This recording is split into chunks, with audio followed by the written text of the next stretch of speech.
Hello நண்பர்களே.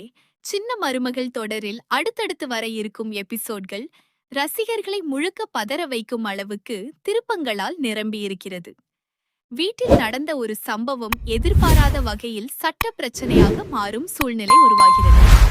எல்லோரும் வழக்கம் போல் வீட்டில் பேசிக் கொண்டிருக்கும் போது திடீரென வெளியே போலீஸ் வாகனங்களும் செய்தியாளர்களும் வந்து நிற்கிறார்கள். அதை பார்த்ததும் வீட்டுக்குள் இருந்தவர்கள் அனைவரும் அதிர்ச்சியில் உறைந்து போகிறார்கள். குறிப்பாக சித்ரா மிகுந்த பதட்டத்தில் ஈஸ்வரியிடம் ஓடி வந்து, இப்ப என்ன செய்வது? இவர்கள் எல்லாம் இங்கே வருவதற்கு காரணம் நாம்தான். உண்மை வெளியில் வந்துவிட்டால் நம்மை கைது செய்து கூட்டிச் சென்று விடுவார்கள் என்று நடுங்கிக் கொண்டே பேசுகிறாள். அவள் எழுதி வைத்திருந்த கடிதம் கூட போலீஸ்க்கு பெரிய ஆதாரமாக மாறிவிடுமோ என்ற பயத்தில் இருக்கிறாள். அந்த நிமிடத்தில் ஈஸ்வரிக்கும் என்ன முடிவு எடுக்க வேண்டும் என்று புரியாமல் போகிறது. அதன் பிறகு நிலைமை இன்னும் மோசமாகிறது. குழந்தையை மறைத்து வைத்திருப்பது இனி சாத்தியமில்லை என்று உணர்ந்த ஈஸ்வரி, வெளியில் அமைதியாக நடந்து கொள்வது போல நடித்தாலும் உள்ளுக்குள் மிகவும் கலங்கி கிடக்கிறாள். ஆனால் அவள் மனத்தில் ஒரு பிடிவாதம் மட்டும் இருக்கிறது. குழந்தையை யாரிடமும் எளிதாக ஒப்படைக்கக் கூடாது என்ற எண்ணம். அதனால் தமிழிடம் கடுமையாக பேச ஆரம்பிக்கிறாள்.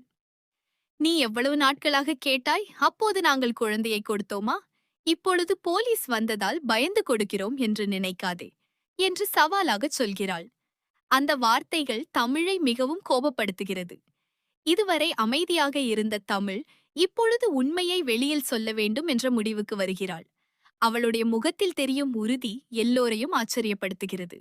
அந்த சமயத்தில் போலீஸ் அதிகாரி நேராக தமிழிடம் வந்து நடந்ததை முழுவதுமாக விளக்கச் சொல்கிறார். அதுவரை பல விஷயங்களை மறைத்து வைத்திருந்த தமிழ், இனிமேல் மௌனமாக இருந்தால் தனது குழந்தையை என்றும் இழந்து விடுவேன் என்று நினைத்து எல்லாவற்றையும் வெளிப்படையாக சொல்லத் தொடங்குகிறாள். எனக்கு 2 குழந்தைகள் பிறந்தனர். குடும்ப சூழ்நிலையால் ஒரு குழந்தை என் கணவருடன் இருந்தது, மற்றொரு குழந்தை என்னுடன் வளர்ந்தது. சில காரணங்களால் நாங்கள் பிரிந்திருந்தோம். குழந்தைகளை மாறி மாறி பார்க்கலாம் என்று ஒரு சமரச முடிவு எடுத்திருந்தோம்.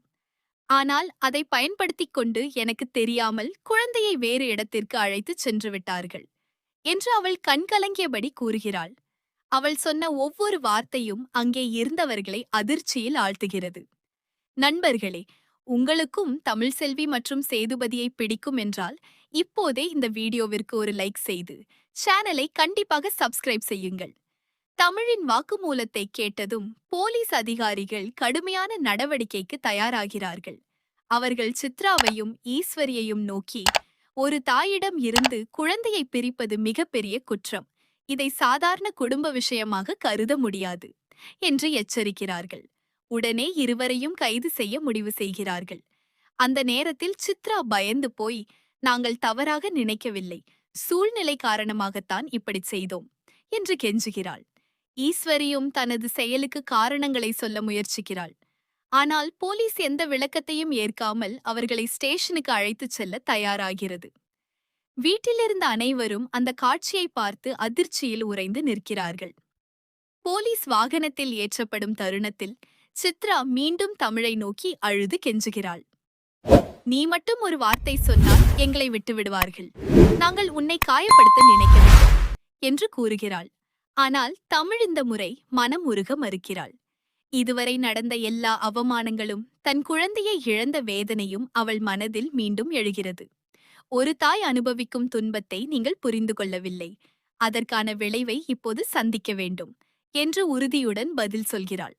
இந்த மாற்றம் தமிழின் கதாபாத்திரத்தில் பெரிய திருப்பமாக அமைகிறது. எப்போதும் எல்லோரையும் மன்னித்து வந்த அவள் இப்போது நீதிக்காக கடுமையான முடிவெடுக்கிறாள். இதே நேரத்தில் குடும்பத்தினருக்குள் புதிய மோதலும் ஆரம்பமாகிறது. சிலர் ஈஸ்வரி மற்றும் சித்ரா செய்தது தவறுதான் என்று நினைக்கிறார்கள். ஆனால் மற்ற சிலர் அவர்கள் குடும்பத்தை காப்பாற்றவே இப்படி செய்தார்கள், போலீஸ் வரை போக வேண்டிய அவசியமில்லை என்று வாதிடுகிறார்கள்.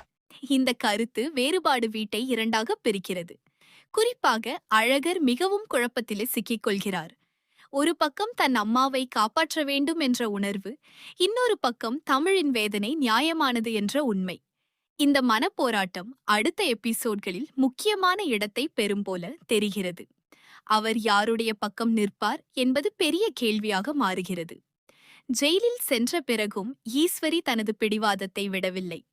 நான் செய்தது தவறு அல்ல, குடும்பத்தின் நலனுக்காக எடுத்த முடிவு என்று தொடர்ந்து கூறிக்கொண்டே இருக்கிறாள். ஆனால் சித்ரா மெதுவாக உடைந்து போகிறாள். நாம் இவ்வளவு பெரிய பிரச்சனையில் சிக்கி இருப்பதற்கு காரணம் நாம் தான் என்று குற்ற உணர்ச்சியில் தவிக்கிறார். இந்த வேறுபாடு இருவருக்குள்ளும் புதிய பிளவை உருவாக்குகிறது. இதுவரை ஒரே அணியாக இருந்த அவர்கள் இப்போது ஒருவரை ஒருவர் குற்றம் சாட்டும் நிலைக்கு வருகிறார்கள். ஜெயிலில் நடக்கும் இந்த உரையாடல்கள் கதையை இன்னும் உணர்ச்சிகரமாக மாற்றப் போகின்றன.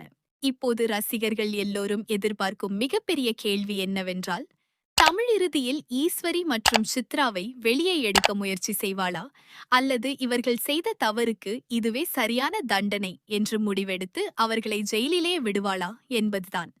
மேலும் குழந்தையின் காவல் யாருக்கு கிடைக்கும்? குடும்பம் மீண்டும் ஒன்று சேருமா? அழகர் எந்த முடிவை எடுப்பார்? தமிழின் இந்த கடுமையான நிலைப்பாடு குடும்பத்தின் எதிர்காலத்தை எப்படி மாற்றும் என்பதெல்லாம் அடுத்தடுத்த எபிசோட்களில் மிகப்பெரிய ட்விஸ்ட்களாக வெளிவரவிருக்கிறது. உணர்ச்சி, பதட்டம், குடும்ப மோதல், சட்ட பிரச்சனை என அனைத்தும் கலந்த இந்த புதிய கட்டம் தொடரின் கதையை முற்றிலும் வேறு திசைக்கு கொண்டு செல்லப் போகிறது. ஜெயிலில் முதலிரவு தொடங்கியதும் ஈஸ்வரி மற்றும் சித்ரா இருவருக்கும் அந்த இடத்தின் உண்மை புரிய ஆரம்பிக்கிறது. வீட்டில் இருந்தபோது தாங்கள் எடுத்த முடிவு சரிதான் என்று நினைத்திருந்தாலும், இரும்பு கம்பிகளுக்குள் அமர்ந்தபோது அவர்கள் மனதில் பயமும் வருத்தமும் மாறி மாறி எழுகிறது. சித்ரா தொடர்ந்து அழுது கொண்டே இருக்கிறாள். நாம் இப்படி ஜெயிலுக்கு வருவோம் என்று கனவிலும் நினைக்கல. குழந்தையை சில நாட்கள் மட்டும் வைத்திருக்கலாம் என்றுதான் நினைத்தேன்.